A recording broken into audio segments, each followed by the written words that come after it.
Seorang dokter wanita muda mengalami penghinaan di tempat umum oleh seorang polisi. Namun, apa yang awalnya terlihat sebagai kemarahan sesaat, berubah menjadi kasus besar yang mengguncang institusi. Apa yang sebenarnya terjadi? Sebelum memulai kisahnya, pastikan kalian sudah subscribe dan tuliskan di kolom komentar dari kota mana kalian menonton. Pagi itu, Jakarta diselimuti mendung. Langit kelabu di atasnya tampak menahan beban, seperti menyimpan janji hujan yang dingin. Di kawasan elit Sudirman, tepat di depan gedung Menara Nusantara yang menjulang. Lalu lintas pagi sudah mulai padat, namun area pejalan kaki dan parkir masih menyisakan ruang untuk drama tak terduga. Ayu Rahmawati, seorang dokter spesialis paru berusia 34 tahun, menghela napas lega saat keluar dari mobil hitamnya. Ia terlihat profesional dan berwibawa, mengenakan jilbab segitiga warna putih bersih yang membingkai wajah teduhnya, dipadukan dengan jas dokter putih yang disetrika rapi, serta sepatu pantofel hitam mengkilap. Di tangannya, ia menenteng tas kerja kulit berisi berkas-berkas penting, termasuk hasil pemeriksaan CT scan paru-paru terbaru dan materi presentasi. Hari ini, ia dijadwalkan menjadi pembicara tamu di sebuah seminar kesehatan vital, dihadiri oleh ratusan profesional dari berbagai institusi. Ia tidak boleh terlambat. Ia telah meminta izin kepada petugas parkir untuk berhenti sebentar di zona yang lebih dekat, hanya untuk menurunkan peralatan dan materi seminar. Pikirannya sudah fokus pada slide pertama presentasinya, yang membahas peningkatan kasus fibrosis paru pasca pandemi. Namun, baru beberapa langkah ia melangkah. Suara peluit yang memekakkan telinga menusuk gendang telinga. Suara itu begitu nyaring dan agresif, memotong ritme tergesa-gesa orang-orang kantoran. "Woi, ibu parkir sembarangan ya?" Ayu tertegun dan menoleh. Melangkah cepat ke arahnya adalah seorang polisi berseragam lengkap dengan rompi lalu lintas neon hijau. Wajahnya masam, dilingkupi ekspresi kekuasaan yang kelewat batas. Nada bicaranya tinggi, segera menarik perhatian puluhan pasang mata. "Maaf Pak," jawab Ayu. Nadanya datar dan terkontrol. Ia selalu percaya bahwa kesopanan adalah benteng terbaik melawan arogansi. "Tadi saya diarahkan oleh petugas parkir untuk berhenti sebentar di sini, hanya untuk menurunkan barang seminar. Saya segera pindah." Polisi itu, yang kemudian diketahui bernama Bribka Budi Hartono, menyipitkan matanya tajam. Budi adalah pria bertubuh tegap, yang tampaknya menikmati setiap ons kekuasaan yang diberikan seragamnya. Di pagi yang dingin itu, ia merasa perlu menegakkan otoritasnya. "Petugas parkir, itu alasan murahan. Semua juga bilang begitu. Tapi lihat nih," Budi menunjuk marka kuning yang jelas melarang parkir biasa. "Ini bukan tempat drop-off Bu. Ini khusus kendaraan tertentu, VIP atau darurat." "Ibu ini siapa? Sok banget ya. Merasa istimewa." Ayu menarik napas panjang, menenangkan gejolak yang mulai menyeruak di dadanya.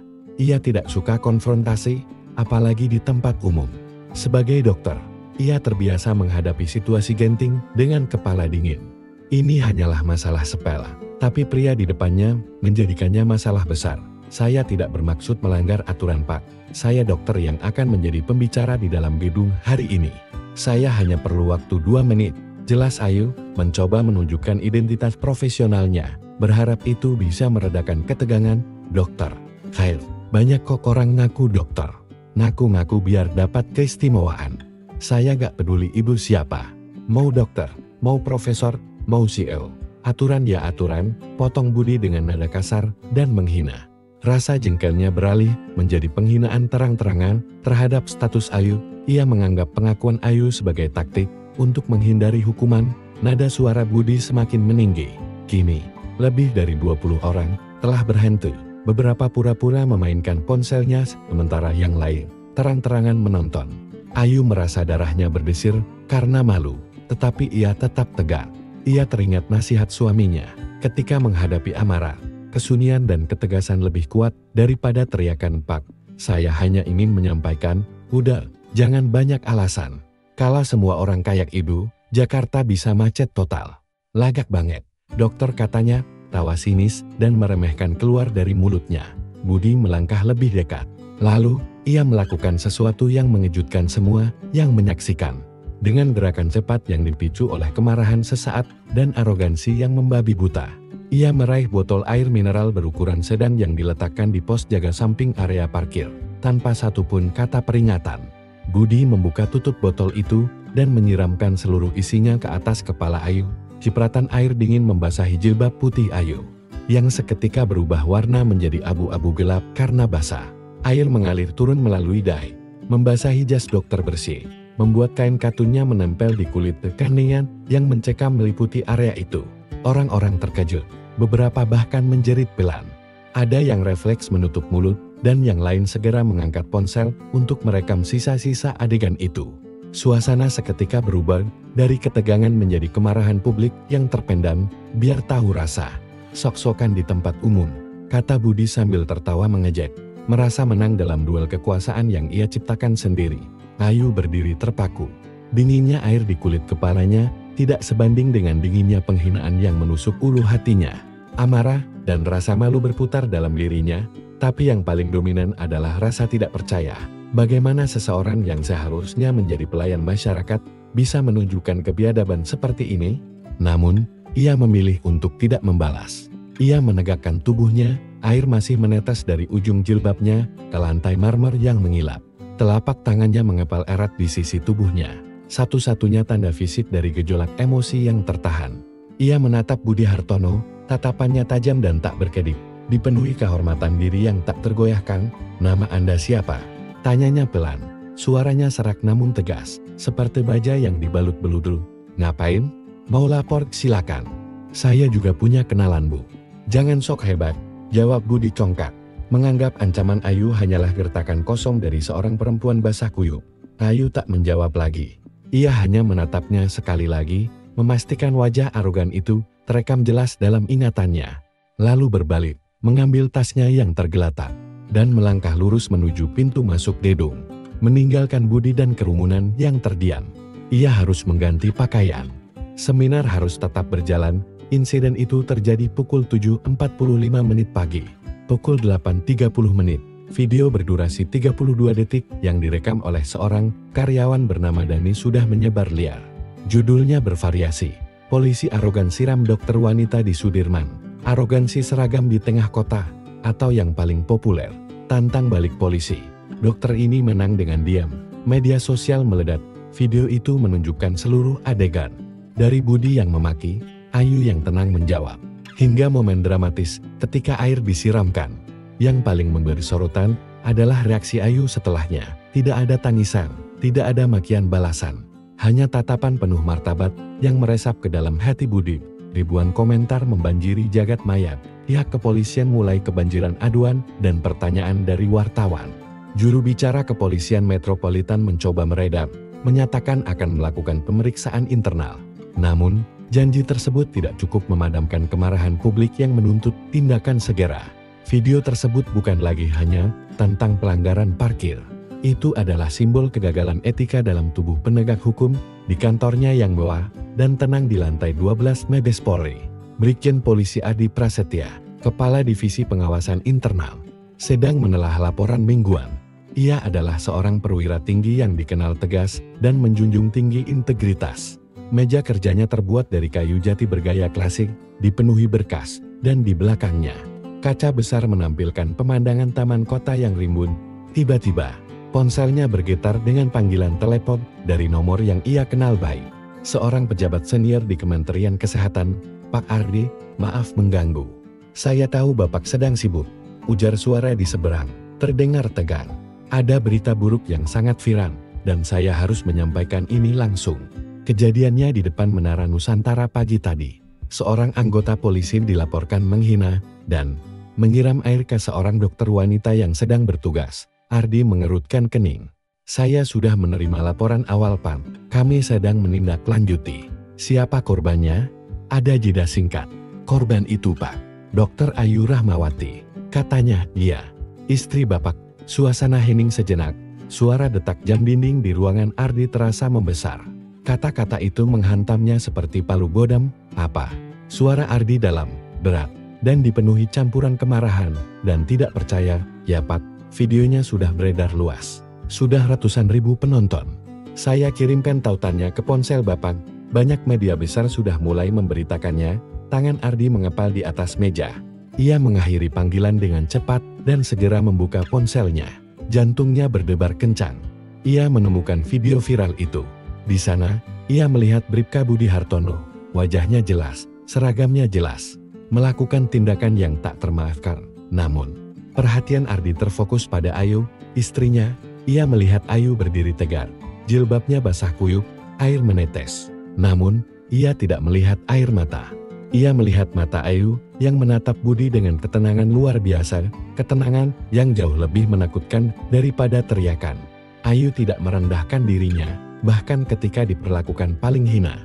Momen itu, bagi Ardi, adalah definisi sejati dari kehormatan.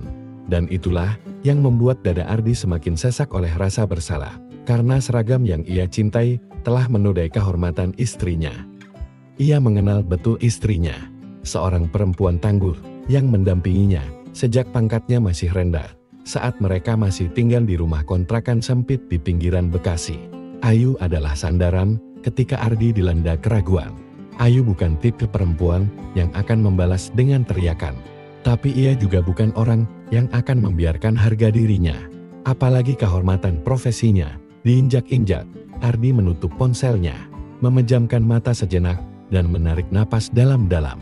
Sebagai kepala divisi pengawasan internal, masalah ini kini menjadi masalah pribadinya, masalah institusinya, dan masalah yang menyentuh etika nasional. Sore harinya, hujan rintik-rintik mulai membasahi aspal ibu kota. Ardi tiba di rumah, melangkah masuk dengan sepatu dinas yang sedikit basah. Di dalam, ia mendapati Ayu duduk tenang di ruang tamu. Rambutnya sudah kering, dan ia mengenakan gaun rumah yang nyaman. Sebelumnya, Ayu telah dibantu oleh staf seminar yang terkejut untuk mendapatkan pakaian ganti dan mengeringkan diri di salah satu ruangan kantor. Tatapannya kosong, menatap secangkir teh yang kini sudah dingin di meja.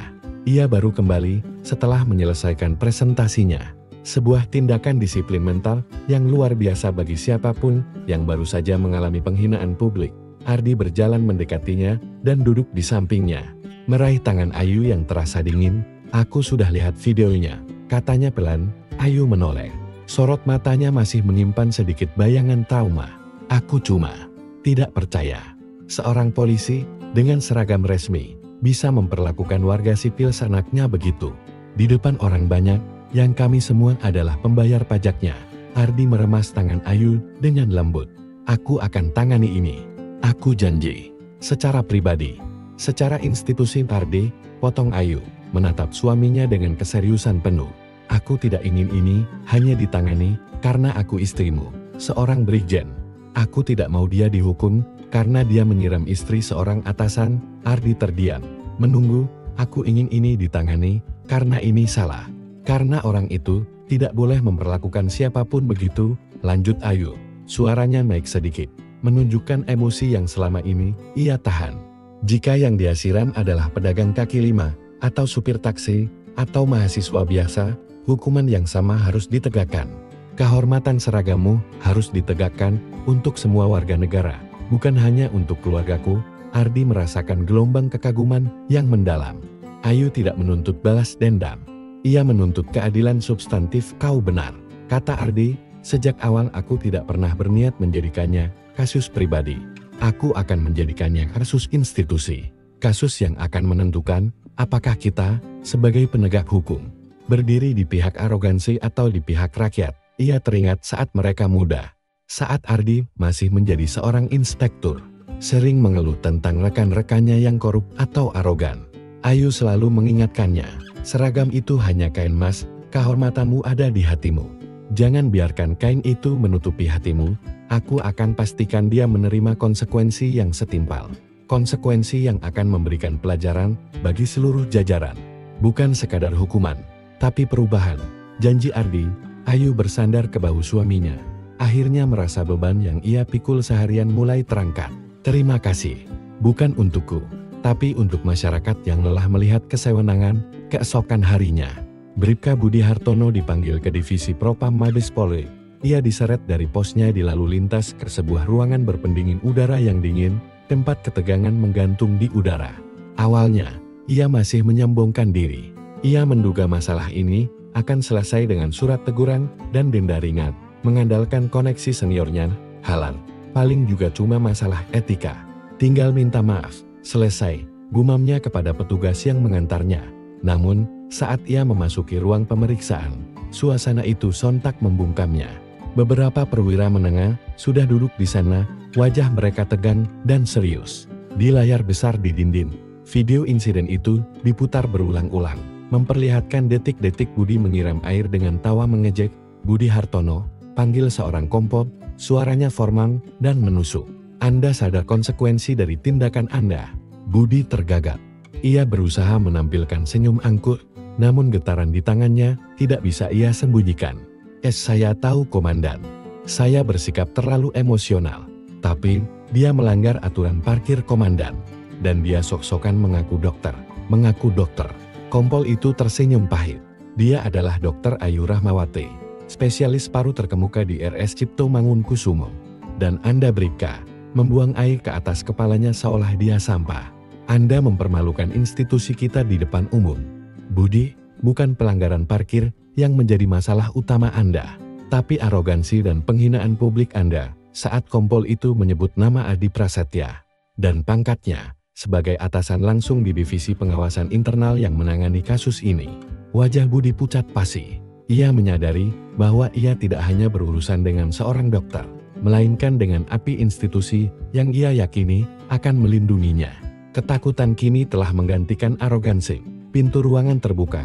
Brigjen Ardi Prasetya masuk dengan langkah tenang, memancarkan aura kekuasaan yang diam dan dingin. Semua perwira berdiri memberi hormat, termasuk kompol yang memimpin pemeriksaan. Ardi mengabaikan semua orang dan melangkah langsung ke depan Budi, yang kini menunduk. Tubuhnya gemetar.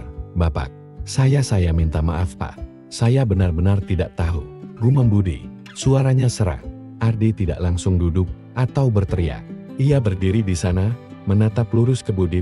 "Kau tahu siapa yang kau hina kemarin Bribka?" Saya tidak tahu Pak. Saya hanya tahu dia seorang sipil yang melanggar." "Dia istriku," kata Ardi. Suaranya mantap, tetapi ia segera menghela napas, mengubah fokusnya. Tapi bukan itu intinya Budi. Semua orang di ruangan itu menahan napas.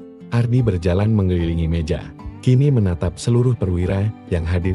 "Kau bukan hanya menghina istriku, kau mempermalukan seragam ini.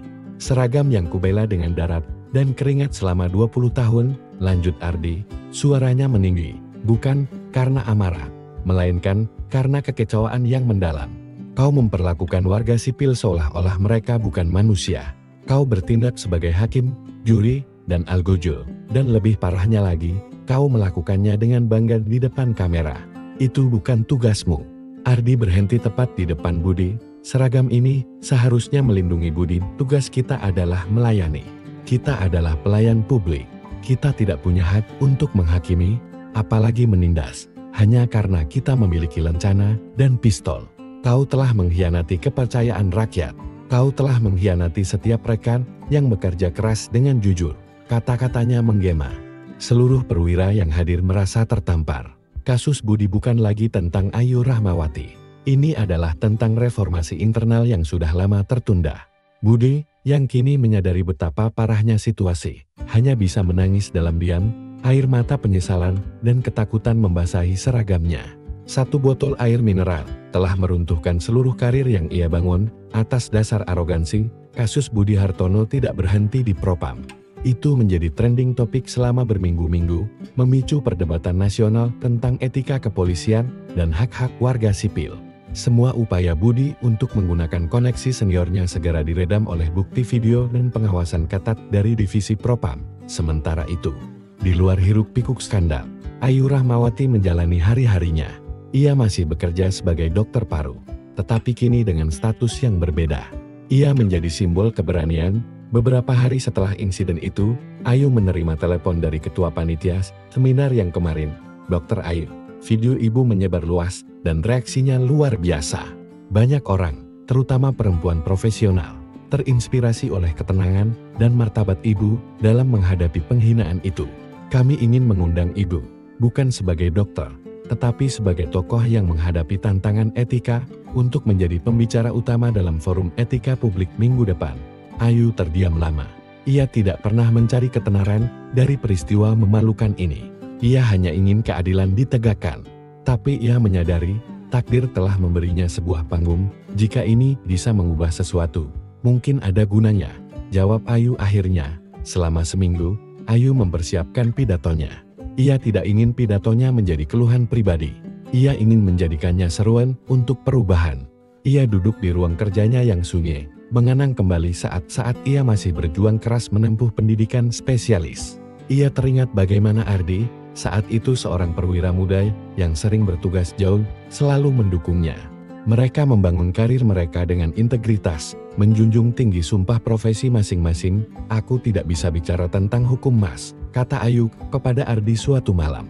Aku hanya bisa bicara tentang kemanusiaan, itu lebih dari cukup Yu, jawab Ardi. Di hari forum, gedung Balai Kartini dipenuhi oleh pejabat pemerintah, akademisi, dan perwakilan media. Ayu tampil dengan busana formal, jilbab putihnya kembali bersih dan rapi.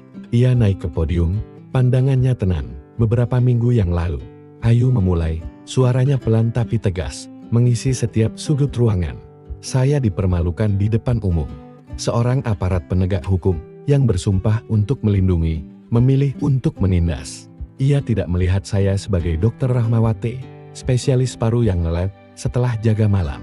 Ia melihat saya hanya sebagai seorang sipil yang layak mendapatkan kesewenangan. Ia berhenti sejenak. Apa yang saya rasakan saat itu? Malu, dingin, marah. Tapi kemudian, saya ingat, rasa malu itu bukan milik saya. Rasa malu itu milik seragam yang dikenakannya. Karena kehormatan tidak bisa dibasuh oleh air yang disiramkan. Ayu menatap lurus ke arah para perwakilan pemerintah yang duduk di barisan depan. Kasus saya ini mengajarkan kita satu hal. Di antara aparat dan rakyat, tidak boleh ada tirani kecil. Setiap petugas, dari yang berpangkat rendah hingga tertinggi, harus ingat bahwa seragam yang ia kenakan bukanlah jubah kekuasaan. Itu adalah pakaian pelayan. Dan kehormatan terbesar seorang pelayan adalah ketika ia melayani dengan martabat, tanpa memandang status sosial, siapa yang ia layani. Pidato Ayu berakhir dengan standing ovation. Ia telah mencapai tujuannya, menggunakan insiden pribadinya untuk mendorong refleksi etika publik yang lebih besar. Sementara Ayu menjadi inspirasi. Proses hukum dan etik terhadap Bribka Budi Hartono terus berjalan. Prosesnya panjang dan melelahkan. Sebuah contoh nyata bahwa menegakkan keadilan institusional tidak pernah mudah. Budi mencoba melakukan berbagai pembelaan. Ia mengklaim air yang ia siram adalah bagian dari tindakan pengamanan karena Ayu menolak menyingkir. Ia menyangkal motif penghinaan. Ia bahkan mencoba menyentuh koneksi lamanya. Namun, Ardi Prasetya yang mengawasi kasus itu dengan cermat, memastikan setiap celah ditutup. Video viral, kesaksian saksi mata, termasuk petugas parkir yang membenarkan Ayu telah meminta izin, dan rekam jejak Budi yang dikenal arogan. Semuanya menjadi bukti tak terbantahkan di ruang pemeriksaan propam. Budi, yang kini dihadapkan pada kenyataan pahit, akhirnya mengaku, "Saya merasa kuat komandan. Saya merasa orang-orang takut pada saya. Saya merasa seragam ini memberi saya hak untuk senaknya," katanya kepada penyidik, nadanya hancur. "Saya tidak pernah menyangka air sebotol itu akan menjadi akhir dari segalanya." Setelah melalui sidang kode etik yang alot, diputuskan bahwa Bribka Budi Hartono telah melanggar kode etik profesi Polri dengan level pelanggaran berat. Putusan dibacakan, pemberhentian tidak dengan hormat. Keputusan ini disambut baik oleh publik, yang melihatnya sebagai langkah nyata kepolisian untuk membersihkan diri. Beberapa minggu setelah putusan itu final, di halaman depan Mabes Polri, sebuah konferensi pers besar digelar. Kasus Budi Hartono telah menjadi perbincangan nasional, dan institusi kepolisian berkomitmen untuk melakukan perubahan. Brigjen Ardi berdiri di samping juru bicara resmi. Ia tampak tenang, tetapi ada aura kepuasan yang mendalam. Dalam pernyataan pers itu, kepolisian secara resmi meminta maaf kepada Dr. Ayu Rahmawati dan seluruh masyarakat Indonesia, serta mengumumkan program pelatihan etika dan perlindungan warga sipil yang masif. "Kami mengakui kesalahan institusi kami," kata Ardi dalam konferensi pers. Pandangannya tegas. "Seragam ini adalah milik rakyat, dan kami akan memulihkan kehormatan itu dengan tindakan nyata. Tidak ada toleransi bagi arogansi dan kesewenangan." Sementara itu, Ayu duduk di bangku barisan depan, di samping para tokoh masyarakat. Ia bukan lagi hanya istri seorang jenderal, tetapi juga simbol reformasi. Ia melihat Ardi di podium, suaminya, seorang pria yang berani menegakkan keadilan di atas kepentingan pribadinya. Budi Hartono telah kehilangan segalanya. Tapi dampaknya jauh lebih besar dari hukuman itu. Video Ayu menjadi pengingat yang menyakitkan namun vital tentang bagaimana kekuasaan seharusnya digunakan untuk melindungi, bukan menindas. Waktu terus berjalan. Debu skandal perlahan mulai mereda, namun jejaknya tetap ada.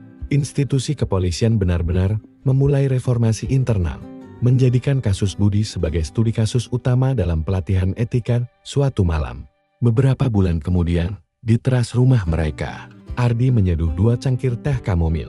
Aroma herbal yang menenangkan memenuhi udara malam. Ayu duduk di kursi rotan, memandangi teman kecil mereka yang disinari cahaya bulan. "Kau tahu Mas," kata Ayu tiba-tiba, memecah keheningan yang nyaman. "Dunia ini aneh. 1 botol air mineral bisa meruntuhkan kesombongan seseorang, menghancurkan karirnya, dan ironisnya, juga bisa membuka mata ribuan orang tentang apa itu keadilan dan kehormatan." Ardi tersenyum kecil, meletakkan cangkir teh di meja kecil di antara mereka. Ia meraih tangan Ayu, menggenggamnya erat. Kadang keadilan datang dengan cara yang sederhana Ayu, bukan dengan ledakan besar, tapi dengan tetesan air dingin yang membangkitkan martabat. "Kau mengajarkan padaku, lagi dan lagi, bahwa keteguhan yang diam itu jauh lebih kuat daripada amarah yang meledak-ledak." Ayu menoleh, menatap mata suaminya yang lelah, namun penuh cinta. Ia tahu, Ardi juga telah melalui pertempuran berat di internal institusinya.